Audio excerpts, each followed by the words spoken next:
Hi there and welcome to JCB Tools. My name is Adrian and today we're going to look at this W Box 136.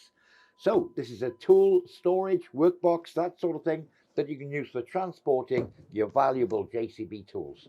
So again, I've got two of them here on the bench, and as you can see, I'll open one up so you can see the inside. They basically have a blank construction inside. So as you can see, plenty of room for your JCB tools inside. Your batteries, your chargers, your tools themselves can all be stored neatly and safely inside these boxes. And again, very securely made. And I'll show you another bonus, they are stackable.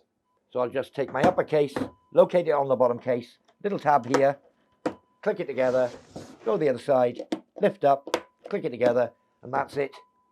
They're stacked. And as you can see, handle here to add on more should you require. So that's it. That's the W Box 136 storage cases. And of course, they won't go complete without your JCB tools as well.